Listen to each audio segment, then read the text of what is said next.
extraordinary discovery has been made. At the particle accelerators at CERN, lead has been turned into gold. Yes, you heard that right. Lead, which costs less than 10 cents a gram, has been transformed into gold. Currently over $100,000 and 100 purify. As you probably know, turning base materials into gold was the ultimate goal of alchemists. For those who don't know, before modern science emerged, many explorers and thinkers researched for methods to purify and combine materials to create gold. Among their ambitions was to produce limitless amount of gold, the era's most valuable currency, to gain power of themselves and the rulers they served. This pursuit was so significant that even Isaac Newton, one of the founding figures of the modern science and possibly the greatest science ever, devoted a large part of his life to alchemy. Because of this, Newton is sometimes called the last magician. However, Newton, along with all alchemists of his time, failed spectacularly. None of them managed to turn anything into gold. So, does this mean alchemy was completely empty dream? Can we get rich by using modern science to turn worthless elements into silver, gold, or platinum, do you think? And how did alchemy become a reality in those colossal colliders built to illuminate the secrets of the universe? Let's find out. Imagine yourself for a moment in the 1400s. How would you uncover the secrets of the universe? Nothing but your five senses. There is no trace of today's science. Everything is limited to what you can perceive. You are enslaved by a world of your institutions. But even though your knowledge back then was far less than it is now, your impulses aren't that different from today. You too want to understand and control what you understand. The universe, nature, humans. Even in that era, you knew that the key to understanding complex systems around you was to decipher their tiny parts, their building blocks. Those building blocks would come together to construct more complex things. But what exactly are those building blocks? You don't know. What are the atoms? What are the quarks? What are the protons, neutrons, electrons? Naturally, whatever was important to you at that moment in life, you considered it a building block of the universe. Water, you can't survive it without it. So it must be one of the building blocks of the universe. Air, you can't even breathe without it. So that must be another building block. Earth, everything you eat comes from it. So that too must be a fundamental building block. And then there's a fire, which can transform everything, solid into liquid, wood into cool, even water into steam. This must be another component. So you discovered the fundamentals components of the universe. Everything else in the universe must be built with these four. For example, as Plato said, mix earth and water, make clay, build a building. As Pliny said, mix fire and earth, make glass. As Hieron of Alexandria said, mix fire and water, make steam. Use that steam to move objects. From today's scientific perspective, this is of course flawed viewpoint. First and foremost, we know that things like water and earth are made up of much smaller molecules, atoms and quarks. But in the time of ancient Mediterranean civilizations, there was no strong evidence pointing to any of this, so they couldn't have known. And to be fair, although Empedocles called them the four rhizomata, or roots of everything, the Greeks weren't looking for things corresponding to atoms or molecules. When they looked around, they saw that matter existed in forms that behaved very differently. Solid objects exemplified by earth retained their shape and sank in liquids. Liquids exemplified by water flowed and spread until they reached an equal height everywhere. Gases exemplified by air, they exhaled and flowed around them, but couldn't see, could be felt, but not grasped. And fire, the example they used for substances that rose spontaneously, destroyed whatever fuel they touched, and emitted light. Does this remind you of something still taught in our schools today? Solid, liquid, gas, plasma. Yes. 2500 years ago, the Greeks discovered not the four fundamental components of the matter, as they thought, but the four fundamental states of matter, and they managed to categorize them correctly. But even their impulse to seek the fundamental components of matter beautifully demonstrates how universal and constant over time. Our innate intuitions, shaped over time by education and experience, have been one of the main tools we've used to understand the universe throughout history. Intuition is essentially like an automatic puzzle construction. Everything we know, see, learn, and experience forms the pieces of that puzzle. As we build the puzzle in our minds, we gain a more consistent understanding of what's happening around us. That doesn't fit the puzzle we built so far. It raises a red flag, warning us. This piece is inconsistent with what we know so far, and intuition has played a central role in the history's most important discoveries. From Archimedes' discovery of buoyancy to Mendelev's discovery of the periodic table. From Paul Dirac's prediction of positrons' existence to Einstein's discovery of general relativity. Not just in discoveries either, countless decisions that saved hundreds, even hundreds of thousands lives. I'm sure you also frequently make intuitive decisions in your daily life, stemming from your experiences. In fact, a common argument against artificial intelligence these days is that while AI can mimic human intelligence, it cannot mimic human intuition. Can your intuition be smart enough to build rockets, but still tell you the Earth is flat? Surprisingly, yes, because without support of scientific reasoning and skepticism, even our smartest intuitions can completely miss the mark. When we rely only what we see or feel in the moment, the world seems simple. The earth looks flat, it appears still. The sun seems to revolve around us. Heavier objects feel like they fall faster. Plants appear motionless and lifeless. Species and landforms look permanent. The universe doesn't look like it's expanding, and sometimes it even seems like flies or maggots just pop out of rice or rotting food out of nowhere. And yet, every single one of those observations, those obvious truths, have been proven wrong. They fooled humanity for centuries, and realizing just how wrong it all was took humanity centuries of struggle and discovery. Can you imagine how radical that shift really was? Historically, to take this big step, we first had to accept that our intuitions and senses could be misleading. Then we had to develop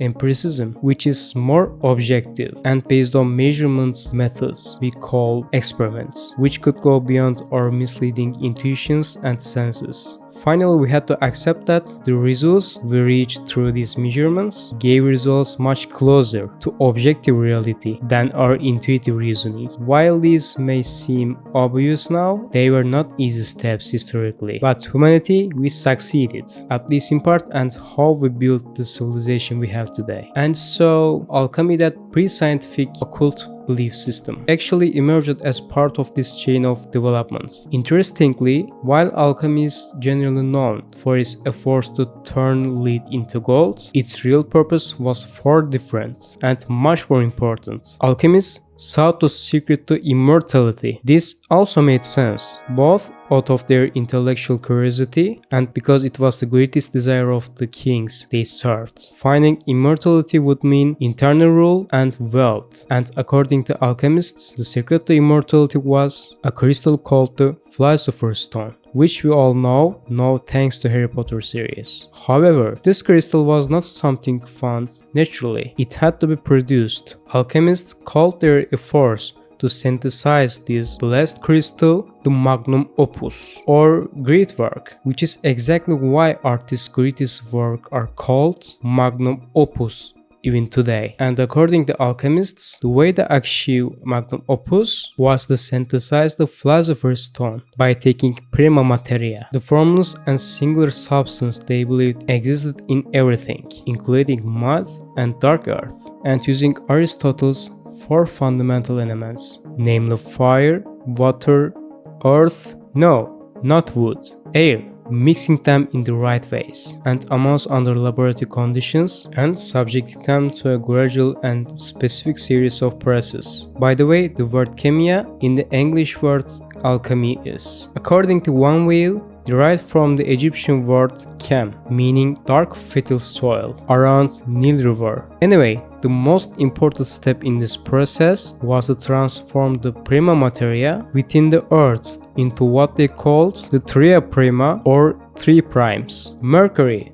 sulfur, and salt. They believed each of these had special powers. For instance, mercury, a volatile substance, united opposites and represented the mind. Sulfur, a chemically activated element, added color and smell to matter and represented the soul, and salt, which was stable and unchanging, added form and stability to matter and represented the body. Well, as you know today, mercury is a highly toxic chemical, especially with the prolonged exposure. You may recall that Isaac Newton himself likely to become ill from poisoning due to inhaling excessive amount of elements like mercury or lead. And we know that emperors of Qin dynasty throughout history also fell ill and died due to mercury containing immortality elixirs. As you can see, alchemy and primitive form of chemistry was ultimately no-laughing matter. Once three fundamental elements were obtained,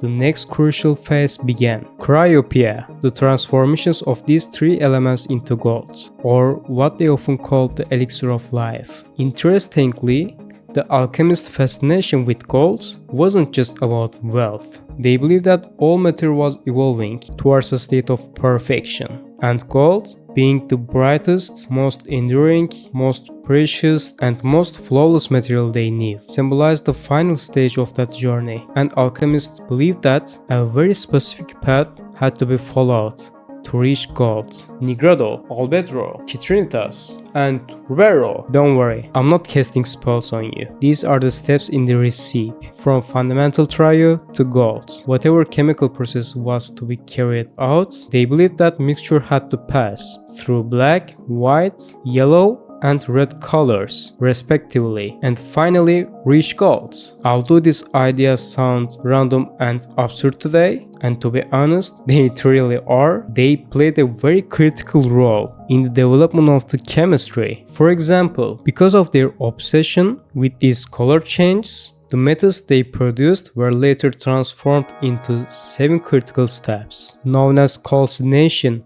dissolution, separation, conjunction, fermentation, distillation, and coagulation, respectively. These are very important methods used in physics and chemistry today. Similarly, followers of the Paracelsus, who was the first to discover the importance of dosage in chemistry and medicine, developed methods known today among chemists as roasting, leaching, precipitation, and recrystallization by following a cycle process they called solid coagula. Can you see how modern science gradually emerged from ancient beliefs? Alchemy wasn't just about techniques. It also led some humanity's most significant discoveries. Take Chinese alchemists, for example. They accidentally invented gunpowder while attempting to create gold using methods that I talked about. I don't need to explain how profoundly gunpowder transformed the world. Imagine their action when they realized this, combining stones, earth, and metals, applying what seemed like random processes, and suddenly producing a powerful substance that explodes upon contact with fire. For people of that era, this was pure magic. As the legendary sci-fi author Clarke famously said, any sufficiently advanced technology is indistinguishable from magic. The truth still holds today. While alchemists managed to transform matter from one form to another, separate components into their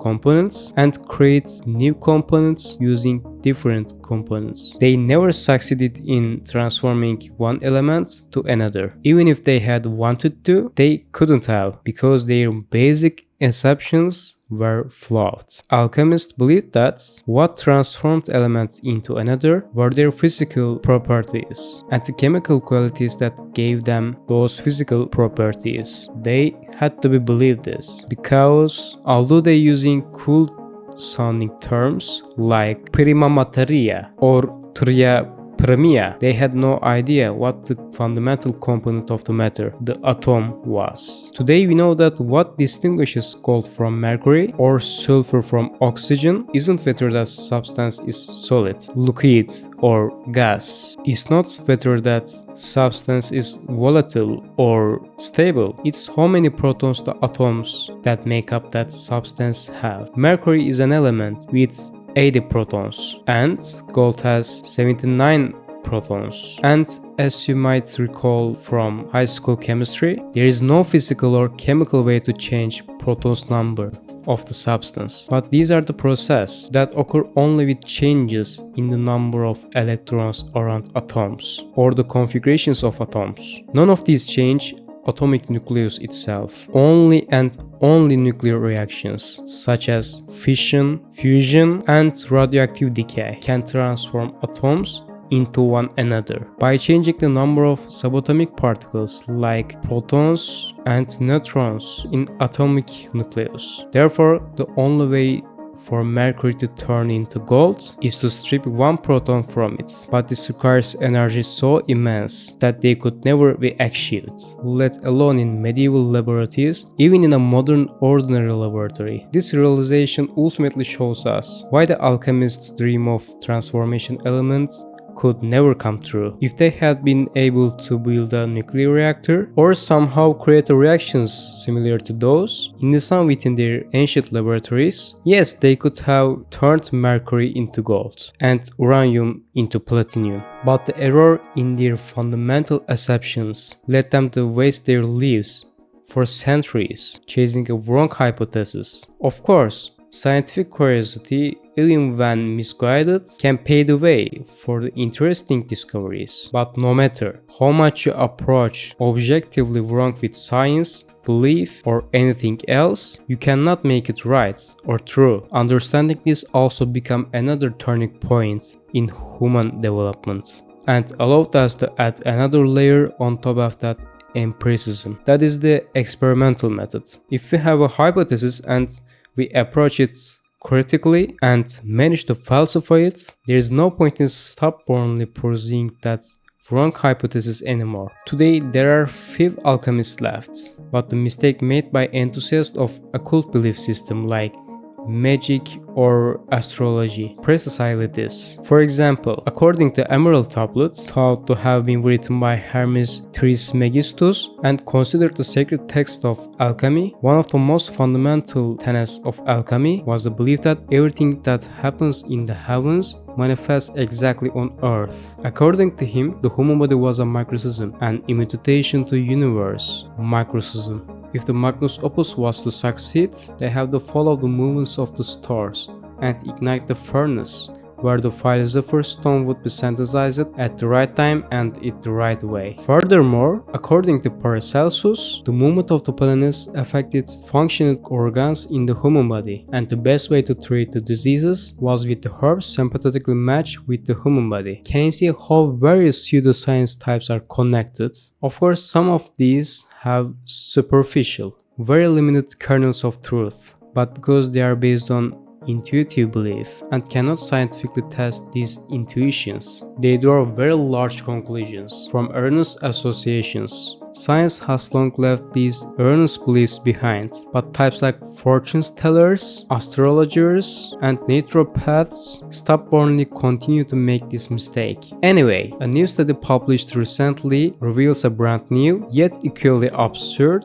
method of turning lead into gold. In the Alice experiment conducted at CERN's famous Large Hadron Collider, lead atoms were accelerated to 99.99993% of the speed of the light. However, unlike the commonly known hadron collision experiments, they were passed very close to each other. At such high relativistic speeds, the electromagnetic field lines emanating from the particle are compressed tremendously in front of it. This compression results in very short-lived photon pulses. In such a situation, if there is another nucleus nearby, this photon interacts with that atom's nucleus, causing a certain amount of neutrons and protons to separate from the atom. As a result, 3 protons ejected, 82 proton lead during that close pass, 79 proton gold atoms remain, 100 pure gold, just like what alchemy tried to achieve. So what does that mean? Can we now make our modern kings rich? Not so fast. The Hadron Collider can produce enough lead-lead interactions to create a maximum of